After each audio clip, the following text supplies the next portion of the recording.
Welcome to the New Business Community Law Clinic's 15-minute lawyer series, where we tell you what you need to know about the law for new businesses, new entrepreneurs, in 15 minutes. And today we're going to be focusing on employment law. Employment law is a very complex area of law, a lot of expectations for employers, but we're going to try and give you the highlights, the most important things to think about in our PowerPoint and in our presentation, but just know that also we have a little appendix to the PowerPoint that we'll speed through at the end so you can see some of the details of what you need to know. But today we're going to take a trip to the Justice League's cyber hideout, where the Employment Law Department is doing an audit of the Justice League for your consideration. So I'm from the Employment Department of the state of California, and let's see how this goes.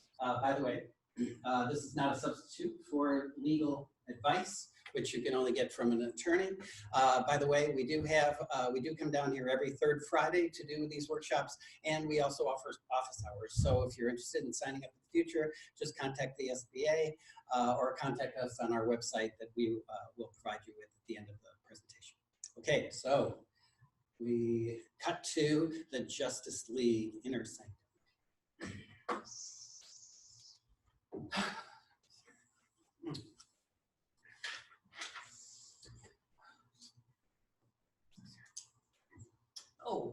Thank you for coming to see me today. Mr. Bittman? It's Batman. I'm sorry, Mr. It's Batman. I'm sorry, I'm still not getting that. It's Batman. My name is Batman. Okay, Mr. Like a bat. Like a bat. Okay, got it. Okay. Well, gee, thank you for meeting with me today. You know, by the way, it's quite a place here. Let me tell you, while we're here, you know, we had a complaint of a potential sweatshop going on here. You know, the Employment Department has to look into these things, but it was by Mr. Jocker. Holy falsehood. Yes, well, I know that you don't have a sweatshop here. I talked to your employees, and you know, frankly, I mean, there's a couple of things that we need to talk about here.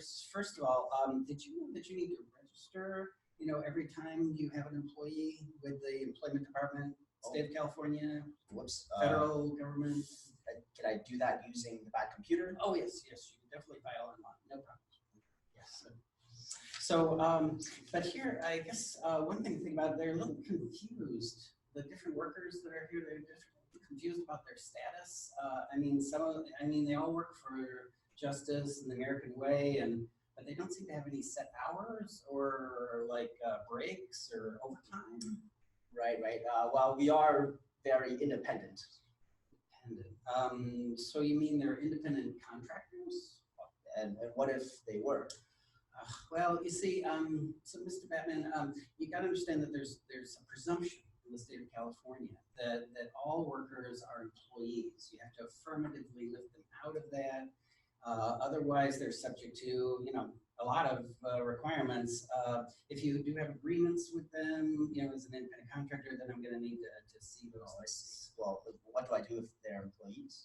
Well, there's actually like 18 things that employers have to do. I mean, you have to do I-9s, you have to withhold wages. As I said, you have to do Employment Department registration, federal government registration.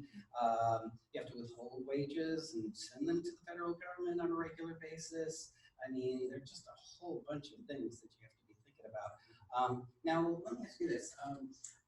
Are some of the people working here, do they like supervise, would they like be part of management? We're all part of Justice League leadership. Okay. Well, so if some of them are part of management, they might qualify to be exempt employees. Now, those people, you wouldn't have to worry about overtime or minimum wage or stuff like that. Let's see. So should I be using contracts with all? Well, no. See, California is an at-will state. And that means that an employee can walk away from the relationship anytime, the employer can walk away from the relationship anytime. I mean, for lawful reasons. I mean, not like because of their religion or something like that. Now, the thing is that as an employee, employment at will, you wouldn't want to use a contract because the contract means that you could only terminate them according to the contract. So normally what you do with an at-will employee is you do an offer letter. Now the offer letter, it puts out the terms of employment there and then they sign it, but it doesn't constitute a contract. Okay? Contracts you'd want to do with your like CEO, somebody you don't want to leave on a regular basis. Nice. Well, yeah, maybe we'll go through that process with our employees, but I still think some of us are independent contractors. Okay, well, if you have a written agreement and if you don't control them very much. Control them? Do you mean like a puppet master? Well, I don't know about that company, but you see, with independent contractors, what you need to do is have them paid on a project by project basis. That means that, like a website, you'd have them build your website and you'd say, I want my website this particular way or something like that. But then they do it on their own hours. They do it with their own materials. They don't come in, wear your uniform or anything. So, and you know what, they can't be key employees. Can't be key employees like a CEO because you have to control them. So, and you don't reimburse their expenses, things like that. Now, are they doing anything like risky? Well, Green Lantern, he reshapes matter using his ring. Okay, well, you might need a permit for that. Check with your local government on that one. But, it also may be that he's creating intellectual property with that new matter and stuff. So what you should know is that if he was an employee, you would own that directly, automatically. But if he's an independent contractor, you got to put that in the agreement because otherwise it's assumed that Mr. Lantern would own the intellectual property he creates. Like that. So you probably want to, with an independent contractor, an invention assignment and a non-disclosure. So yes. Oh, and by the way, he needs that reshaping matter thing. Maybe you might want him to have some liability insurance. That's right. Alfred, get the back broker on the phone. Now I should say that we've had some recent changes. We've had some recent changes in California law regarding contractors. One thing, you have to show that they have outside work that they're doing, meaning they can work for other people. Like for example, this Mr. Flasher. The Flash. Flasher. Okay. Now, do you know if he performs work for anyone else? Well, he performs a lot of work for a lot of different people, often all at the same time. Oh, okay. Well, it sounds like he would be maybe a contractor there. Now, let me ask you about this, Mr. Robin. Yeah, he's my ward. He seems a little young to work here. I mean, yeah, he's about to turn 18. Okay. All right. Well, you just got to know there's lots of laws that affect minors' work. Main thing is they can't do it like doing school hours. They can't be operating heavy machinery. You mean like the Batcopter or the Batboat? Yeah. I would have him do the bat mower, like doing lawn mowing for people. Yeah. Okay. Well, could he qualify as an intern or a volunteer? Well, if it's a for-profit business, if it's a non-profit business, then volunteers would respond. You might want to still have a contract with them though, because they want to waive liability. Also, you might want to transfer ownership in their intellectual property, things like that. But interns are actually regulated a lot by the state. And so the main thing you got to think about is you have an educational program for them. This is again for for-profit businesses I'm talking about here. Probably want to set them up with regular credit, like a local community college, gives proof that there's some educational programming going on here. But generally these interns, they can't replace employees. They're kind of more trouble than they're worth, actually. That sounds like Robin. Okay.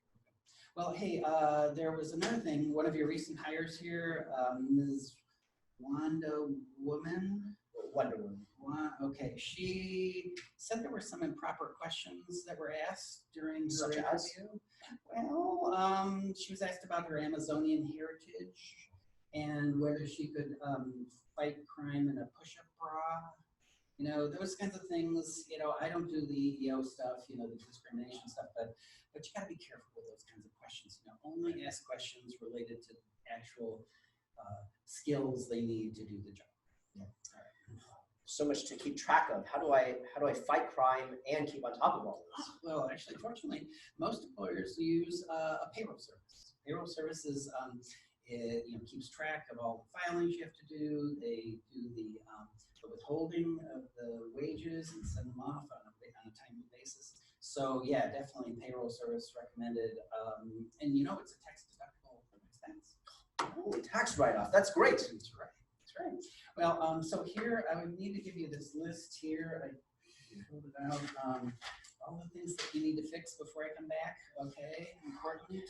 Thank you. Yeah, but gotta remember that the presumption is that everybody is an employee, and that's those 18 things that I've checked out here that you have to be paying attention to. Payroll service maybe help you with something like that. Now, what happens is if you don't clarify whether somebody's an employee or an independent contractor, I mean, these relationships they get a little fuzzy. And that Mr. Banner, I mean, you wouldn't want to see him like disgruntled. Right? Oh, definitely no. Yeah. No. Well, well, thank you for your time. I look forward to receiving that. Thanks so much. Mr. All right, well, we're going to step out of character here. Thank you, Mr. Banner. Thank you. Don't reveal your Anyway, what we did want to point out to you was that, first of all, there's more information. You can sign up for office hours. This is our website here, www.law.berkeley.edu, and NBCLC, that's our new name, New Business Community Law Clinic. And these are office hours every Monday, Wednesday, 1 to 5 p.m. You could sign up. We either do it over the web or by phone, or if you happen to be up at Berkeley, you can do that in person. But I would say that when we do these workshops, like the one we just did, we usually have time for office hours afterwards. So please feel free to contact us to sign up for those every third Friday. But here I'm going to go through real quick some appendices here that have additional information for you. Since mostly people are going to be looking at it from the web, I can go through this kind of quickly. I should point out what's included in the appendix here. This is a summary of the most important things, although we went through that a little bit earlier. Pretty important to always do an application, an interview, checking references, supervision, have some personnel policies is a good thing because those set expectations for all of your employees, so you're not seeming to play favorites and stuff. Cal Chamber has a HR California website, which is really, really helpful. It's a subscription, but it's excellent. You can ask questions, get responses from lawyers, things like that. So I'm just going to go through some of this, some hiring things you have to think about, wage and hour laws, discrimination, how you terminate people is pretty important. So a couple of things which you need to have in your pay stubs, lots of stuff there. Wages and hours for non-exempt employees. Because remember, I mentioned that thing about management employees sometimes can be lifted out of these here, but generally California's minimum wage is $10.50 an hour, 8 hours a day work. Over that is overtime, lunch breaks, rest breaks you have to worry about. Those are a responsibility of the employer to keep track of. Personnel policies, as I said, we have some sample template policies that you can take a look at. Termination, got to be kind of careful here. There's a few slides on termination to be thinking about. Got to do that in good faith. Got to make sure that somebody else, for example, is in the room as you're telling the employee, just so that there's no question about what was said. Here's some things about discrimination that you have to worry about from the EEOC and then the California FEHA. Age discrimination to think about. Whistleblower retaliation. Ooh, that's retaliation for people who are, talking about violations of law at the workplace there. And finally, unpaid workers, some things about how to use them in the workplace. You got to be a little careful if you're a for-profit company. All right, well, let us know if there's anything we can do for you as new business owners. It's so hard to afford an attorney, but we're there for you. Just contact us through our website, and we look forward to assisting you